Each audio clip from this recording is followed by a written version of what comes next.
भीमराव अंबेडकर का आज परिनिर्वाण दिवस है। इस मौके पर तकरीबन 1,500 करोड़ रुपयों की लागत की 160 परियोजनाओं का आज लोकार्पण करेंगी।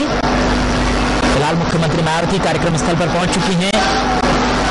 प्रतिमा पर इस वक्त उन्होंने पुष्प अर्पित किया। तस्वीरें आपके सामने लखनऊ से।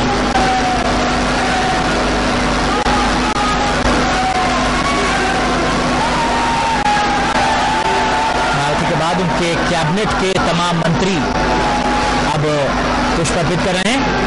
लोगों का हुजूम वहां पर उमड़ा है चहेती मुख्यमंत्री को सुनने के लिए। बता दें कि 160 योजनाओं का जो लोकार्पण मुख्यमंत्री मायावती करेंगी। 15,000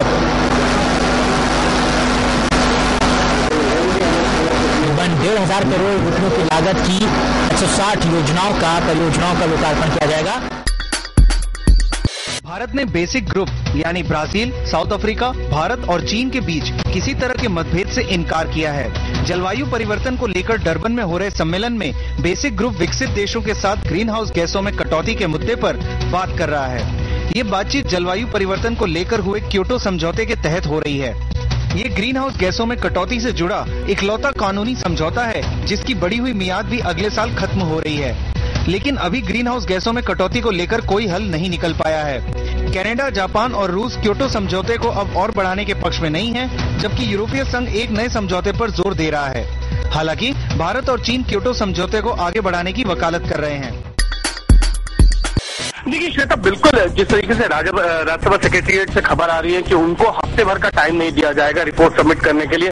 उन्हें हर कीमत पर शुक्रवार तक जो है रिपोर्ट को सबमिट करना होगा और ये उनके लिए बड़ा मुश्किल होगा, क्योंकि जिस तरीके अभी मेंबर्स को रिपोर्ट जो है डिस्ट्रीब्यूट की गई है, उसके बाद वो रिपोर्ट पढ़कर कल एक बैठक होनी है लॉ एंड जस्टिस कमेटी की। उसके बाद जो है जितने मेंबर है वो अपना डिसेंट नोट देंगे कि वो किन बिंदुओं पर एग्री करते हैं, किन पर नहीं करते हैं, उनको लेकर। लेकिन आज राज्यसभा चेयरमैन से मिलकर जो लॉ एंड जस्टिस कमेटी के चेयरमैन है अभिषेक मनु सिंघवी, वो एक हफ्ते का टाइम मांगने वाले हैं। लेकिन खबर ये आ रही है सूत्रों के हवाले से कि चेयरमैन किसी भी सूरत के अंदर 2 दिन से ज्यादा का वक्त देने के लिए तैयार नहीं है। वो तो यही चाहते थे कि कल तक जो है रिपोर्ट को सबमिट कर दिया जाए, लेकिन रिपोर्ट पूरी तरीके से तैयार नहीं है और अभी उस पर मेंबर्स की टिप्पणी आना बाकी है। इसी के चलते हुए जो है 2 दिन का समय दिया जाएगा और इससे ज्यादा का समय देने के लिए राज्यसभा चेयरमैन जो है अभी पूरी तरीके से कहीं भी हामी भरते हुए तैयार नहीं है और उनका यही कहना है कि 2 दिन के अंदर रिपोर्ट को सबमिट कर देना चाहिए। फेसबुक, गूगल और कुछ ऐसी ही सोशल नेटवर्किंग साइट्स पर सोनिया और मनमोहन सिंह के खिलाफ की गई टिप्पणियों से संचार मंत्री कपिल सिब्बल परेशान है। आलाकमान को खुश करने के लिए कपिल सिब्बल ने साइट्स के प्रतिनिधियों को बुलाकर इस पर बाकायदा आपत्ति जाहिर की, लेकिन खबर है कि कोई फायदा नहीं हुआ। गूगल, माइक्रोसॉफ्ट, फेसबुक और याहू के प्रतिनिधियों ने कंटेंट को लेकर कुछ कर पाने में असमर्थता जाहिर कर दी। सूत्रों के मुताबिक साइट्स के इस रवैये से सिब्बल खुश नहीं है। कपिल सिब्बल ने सोशल नेटवर्किंग साइट्स पर पीएम और सोनिया जैसे नेताओं पर की गई भद्दी और अपमानजनक टिप्पणी पर आपत्ति जाहिर की थी।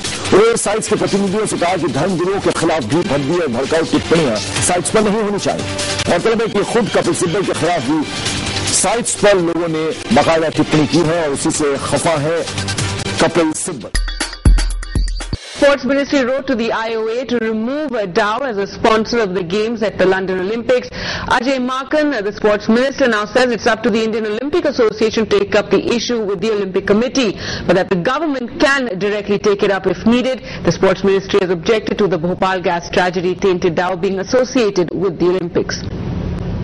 जो इस्तीफा दिया है उन्होंने और जो उसके बारे में निर्णय लेना है वो संबंधित फेडरेशन को और इंडियन ओलंपिक एसोसिएशन को इसमें लेना है और अगर जरूरत पड़ेगी तब सरकार इसमें जांच कराएगी। अभी तो संबंधित फेडरेशन और आईओए को ही इस पर निर्णय लेना है। हमारे मंत्रालय की तरफ से एक चिट्ठी लिखी गई है। भारत में और खास तौर के ऊपर भोपाल में जिस तरीके से लोगों की सेंसिटिविटी है, जो उनकी सोच है, उसको ध्यान में रख करके इस पर अपना प्रोटेस्ट लॉन्च करें और इसको उनसे टेकअप करें और ये स्पॉन्सरशिप या जो पार्टनरशिप है उसको कोशिश करें कि वो ना हो।